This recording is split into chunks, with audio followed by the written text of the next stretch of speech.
Hey, welcome back guys to another video from Modern Warfare 3, and this is going to be going over two of my personal builds for Modern Warfare 3 for my most favorite weapons for right now anyway for Season 1 Reloaded. So it's still fairly early on by the end of the actual life cycle of this game. I'm pretty sure these guns will be changing a pretty good amount, but right now these are two that oddly enough actually had some buffs. One of them for the SVA 545, and this one's actually really solid. Well, actually, I forgot to put on an attachment here for this. There we go.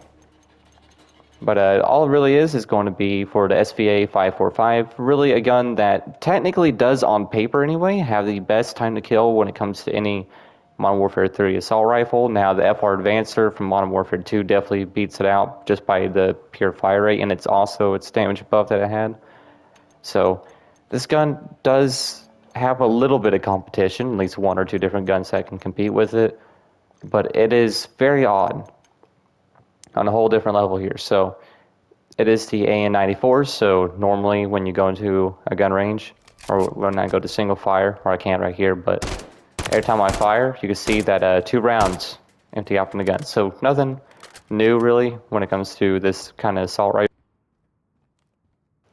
But you'll see why I have certain attachments set up how I do, just for an overall kind of build that again is a little bit different from what you normally see from more of the content creators that go with these recommended best builds.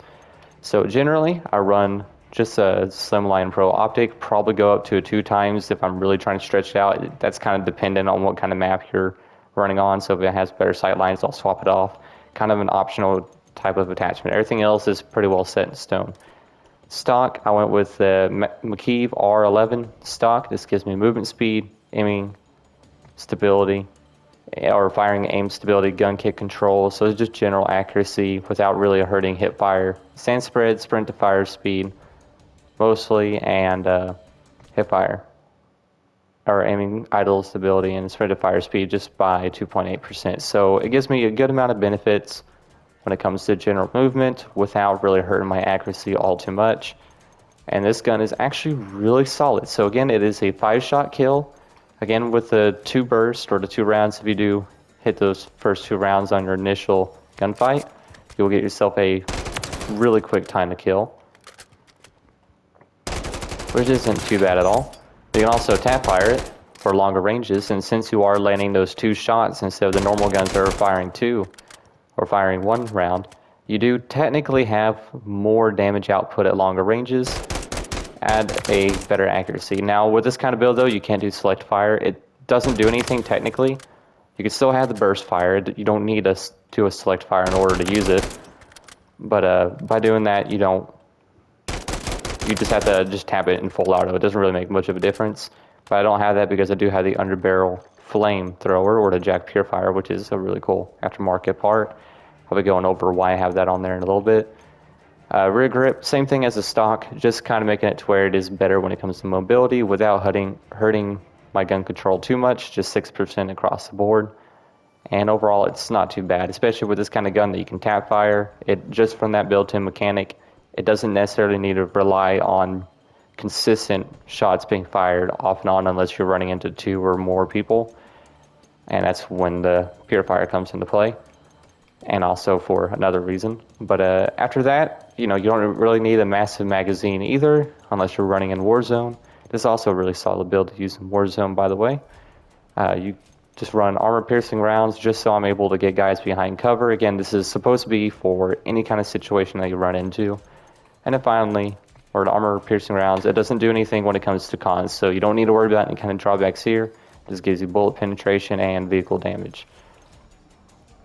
Finally, the Jack Purifier. This one just gives me, backed out of it, underbarrel flamethrower, and it doesn't really have the best time to kill when you run into certain players or run into one player, unless you're going into hardcore and instantly it's killing everybody just like anything else. But it's really good when it comes to locking off a lane. But it is really solid when it comes to hitting more than one enemy at a time. You can kind of just like wiggle it back and forth, and you'll spray 2 different people at the same time. So you can kind of get a little bit of crowd control if you're in tight spaces.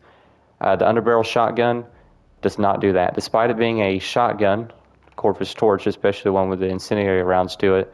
By the way, it gives you a ton of benefits. But that one is not necessarily very good, just due to the fact that it shoots way slower and it's not very consistent.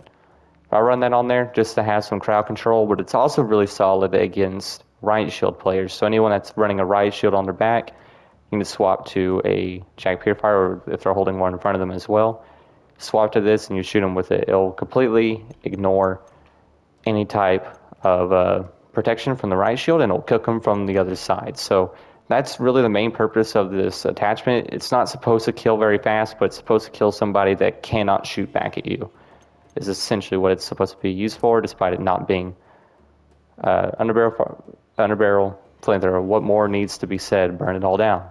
That's pretty much all the description there. It's kind of a funny thing.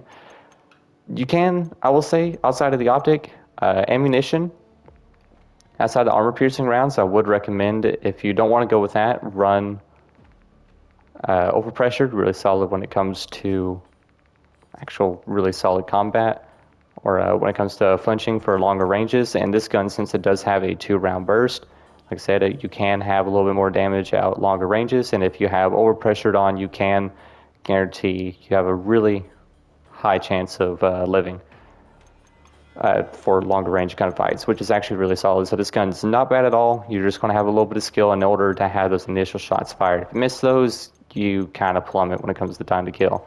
But this is the general build for the gun. It's not going to look too bad. Aim down sights is all right. Like it handles just fine. You can spray this thing around, turn up your sensitivity, and you just hit people at longer ranges. No one outside 10 meters is able to get shot or hit by it, but it does work out really well. Again, armor-piercing rounds are really solid. I will say this for you guys, for like a really cool tip. This gun doesn't have it, unfortunately, just for the type of round it uses.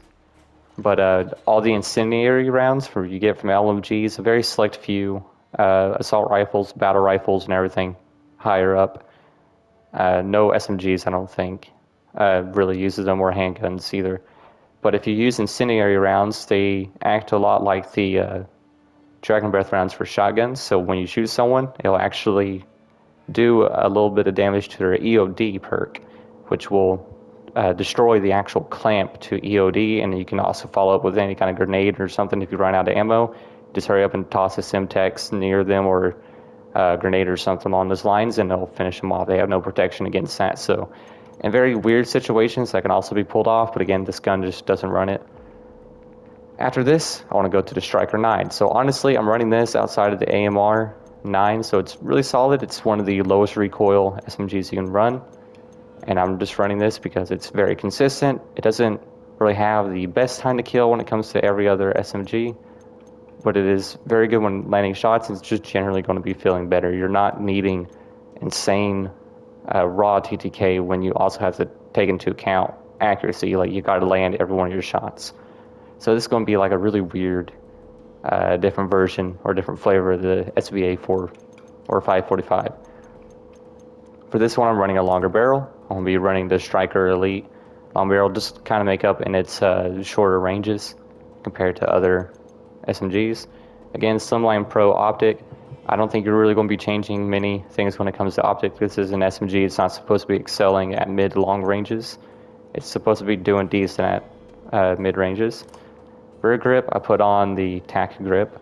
It gives me stance, or tack stance spread, and sprint to fire speed. Just generally things to make it more aggressive. Underbarrel, I gave it the Bruin heavy support grip. I know a lot of content creators use this one, but it gives really solid recoil boost to your horizontal spread. And I'm sure there's other ones that you could probably use to give a little bit more, but it's 12%. Works out so far. You have this one right here, which is horizontal and increases your vertical by 3% there, but it's not, or 4%. So generally it's just a better one. It gives more benefits here. And ammunition, I got overpressured rounds because if I am going to be running into somebody at longer ranges, I at least want to throw them off a little bit, so I could probably have a little bit of a better chance in order to get a kill. Most assault rifles, LMGs, and things like that, they won't flinch too much, but you know, who knows? You'll be able to kind of throw them off at real long ranges, like in ground wars. So High grain rounds, you could probably run that, but I don't really need more recoil control or recoil hurting. So as you can see, pretty straightforward. You just really want to control that horizontal recoil, and it's generally not going to be too bad. The aim down sights pretty dang quickly because, you know, it is an SMG, but it's also supposed to be accurate enough to have somewhat pretty solid gunfights at 20 plus meters. So all they really did is just increase the damage by 1 or 2 points, and that just made it to where that it's a little bit more consistent, and that's what I mean. You just want solid consistency across the board. You don't need to worry about raw TTK, because usually guns with a lot of, or fast TTK usually don't have a lot of accuracy, so they're very unforgiving if you miss, and you know, a lot of guys will just be using SMGs spraying around corners, so you just won't be able to kind of have that kind of lock off. That's why I like the SVA 545, because it's both incredibly forgiving, and you can also restart that hyperburst anytime you want to. There's not really much of a delay between them. So it's very, very flexible when it comes to that. Really solid, fast TTK, but also unforgiving if you hold down the trigger for too long. Striker 9 just for forgiveness all around the board. So those are the 2 guns I'll be using. I know I kind of went into a great explanation into like what they're kind of used for, but that is going to be the 2 guns I'll be using. And I'll jump into a quick match to show you guys how this thing works out in a normal multiplayer match. I'm going to be doing multiplayer matches online going forward. Even though I usually did all my videos with bots, I usually use those because it kind of gives you better representation on the best consistency for the guns. These guys are going to be jumping around and acting like bunny rabbits, so it's not going to be shown to like their full potential, but more so realistic on how they act in game. But you got to understand that I am not going to be some type of weird robot just kind of locking on the heads. I'm definitely not one of the most skilled players, so I would recommend trying some of these more flexible builds out yourself if you're a bit of a better gamer, because you know, I'm pretty sure you're just going to be in better hands here. But this is going to be really my utility rifle. That flamethrower really does come in clutch when someone is running riot shields for those really weird turtle sweats, especially in shipment. If you're really going to be running that on there, a lot of them just have shields on their back, so you just cook them. There's nothing they can really do about it. And again, you can just kind of use it for enclosed hallways if you can get a drop on someone from behind or up front. If you're going to die, at least you'll apply a lot of damage to all of them, and you'll pick up a lot of assists along the way. So no matter what, you're getting out with some type of score or some type of team play. If you can't take them out yourself, you sure enough be a massive utility help to your teammates. So SMGs, you can use that really well, and then you can also have the KV or SVA 545.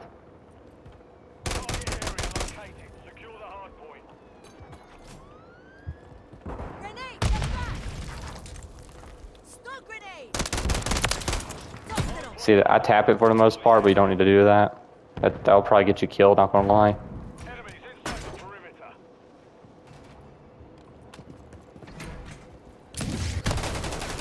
See, don't use a flamethrower on anyone that doesn't have a riot shield in them. Again, that's more for utility and crowd control. I don't really have a perk build for that. I'll also go over a full class build if you guys want me to. This one's not really optimized for the guns itself or a certain type of playstyle. I was just kind of messing with whatever, just to have these guns displayed, but I'll show you guys the entire class build later on. See, that guy right there?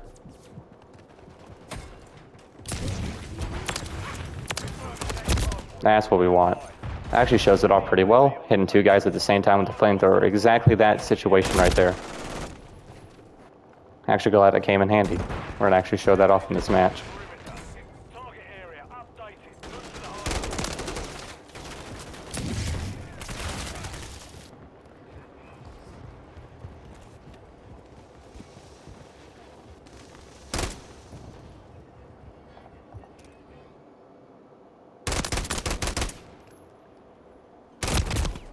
Yeah, I probably should have not been standing there. That's what I mean.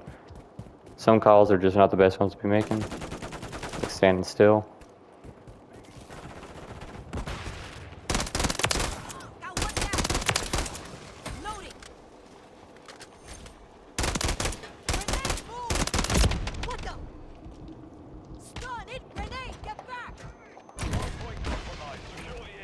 Okay. Hardpoint relocating. Stand by.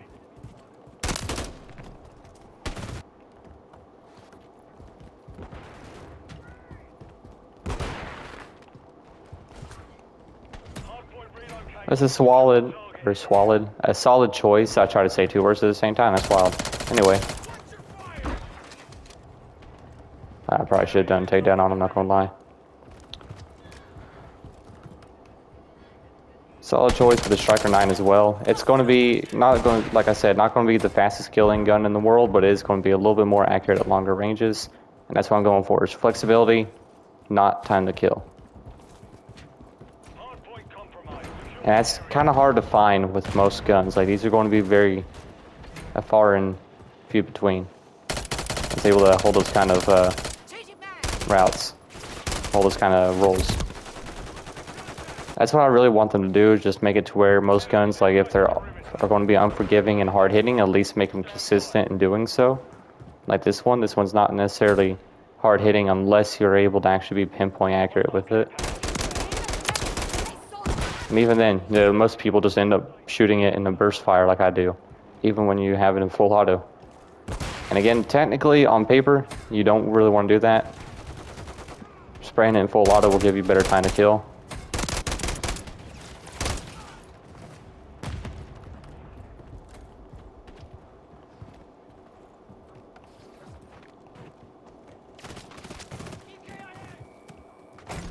I don't know where they went. Hostile Mosquito is online.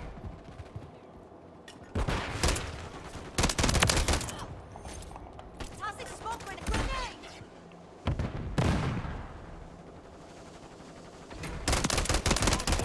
Loading! Hardpoint relocating. They already had low health there. Enemies inside the perimeter. This will go on for some time. Semtex incoming! Moving this way. Smoke grenade! Relocating. Secure the target area. Hostile UAV in the area. Stop the press! It's just in! See, flamethrower, not necessarily the best way to go when any kind of guy is armed. He's not going to be killing you very fast unless you have some weird movement going on there. You're going to have like one serious drop on him. Secure the area. See, we got knife players too going around. Not the most fun to playing against.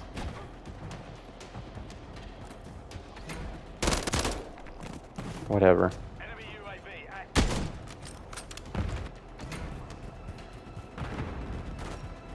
Confirming next hardpoint. Stand by. Hostile UAV in the area.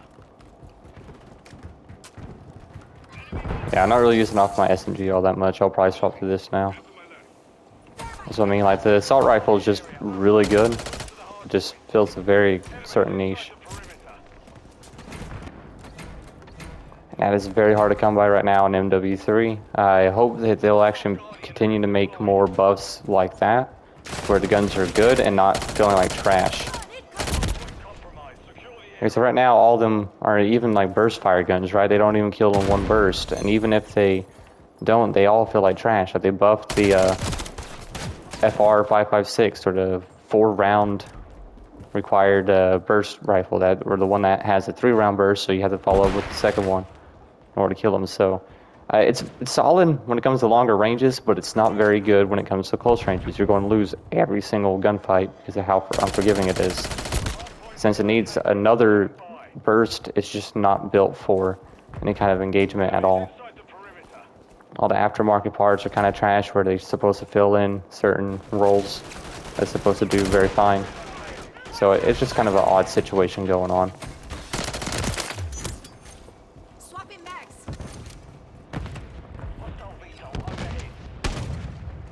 Semtex! I'm not being the best player right now.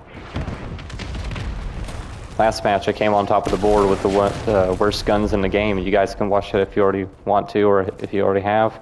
I did say I'll be going over my more preferred, like, better guns to be using.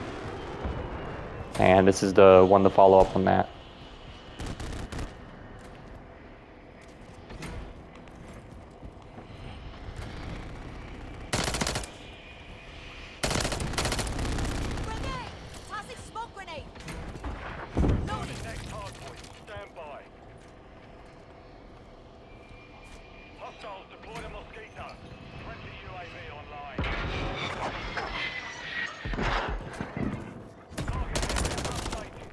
Yeah, of course he went to a knife. How do you go from a knife?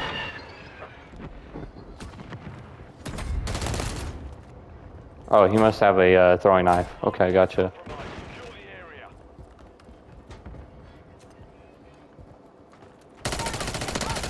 Lucas, throwing smoke. If you really want to, like, swap out any kind of attachment on the SMG, if this doesn't really fit your kind of play style necessarily, you could probably swap out the grip. You don't really necessarily need it, since it is an SMG, it's not going to be the most accurate at longer ranges anyway. I just try to get some flexibility, and that might be a little bit too much compensation for that. So you can either remove the long barrel or the grip and put something else to speed it up a little bit more. I'll probably feel a little bit better at that point. Stand by. Because this isn't really the kind of map that has longer range gunfights going on, or close range gunfights. Hardpoint relocated. Secure the target area. What you really want to be going for is 30-meter guns. Like anything that can be fast while keeping up a 30-meter damage range. Accuracy, fast, and 30-meter damage range, if not 26 or something close to it, like 2-meter differences. If you're able to get that, that's going to lead into majority of your gunfights right there. You're having one, at least for an assault rifle, that's as low as you'll go. For SMGs, you want to go to at least 20 to 22. That's also kind of stretching it a little bit.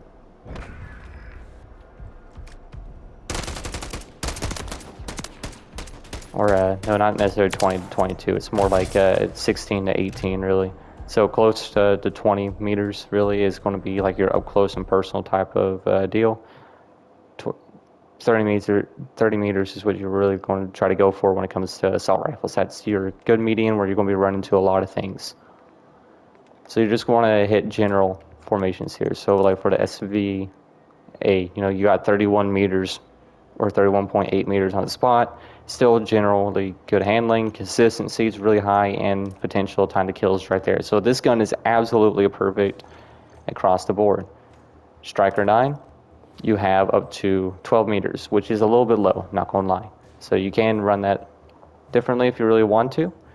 The Bass P also got buffed not too long ago, so it has a 16 meter buff or 16 meter effective damage range, and you can also throw in a longer barrel to increase it up to 18 if you really want to. It used to be 18 by default, but they nerfed it while also giving it a little bit of damage, so it's a solid trade-off. So this is the kind of gun you want to be running into. It's about the 12 meter mark, and that's generally where you want to go to, 12 to 15 if you really want to hit that general area there, which isn't going to be too bad at all. So really solid, also solid fire rate. Not necessarily the best when it comes to headshot damage, but none of these guns are. Their headshot multipliers are pretty much taken completely off unless you're using a DMR, sniper rifle, or some SMGs. Actually, I think one of the guns that you can use that has a really solid headshot multiplier is Cast-Off 545. It does have a really solid headshot multiplier to where you're able to land one headshot and it'll drop down your shots to kill to 4, which is actually not too bad. But these are the two guns I'll be using, so they're pretty much perfect when it comes to really solid forgiving fire rate, pretty solid handling. Again, you can remove the underbarrel if you really want to and probably add something else like a stock to give you a good amount of speed, but you don't want it to hurt your recoil too bad, so I'd recommend something along this line. So that's 15%. So let's go down to like something along these lines right here, which is the striker factory stock. You run that on your gun, and I'll make it to where you have a little bit of better handling, but also not really hurting your recoil all too much. You can stay pretty active. So that's just a grip there, or if you want to run a stock, you can do that, and that'll be running into most of your situations with this kind of gun. It's a really solid gun now. Since it's buff, it's just real consistent, generally an overall solid gun. Again, SVA 545, perfect rounded gun. There's no need for them to touch this gun. If they do, I'll be kind of surprised and a little bit disappointed. But also with the flamethrower, it just becomes a really solid utility rifle that you can't really go wrong with. So these are my two top guns right now for Season 1 Reloaded. So let me know what you guys think about it down in the comments. Thank you guys for watching, and I'll see you in the next one.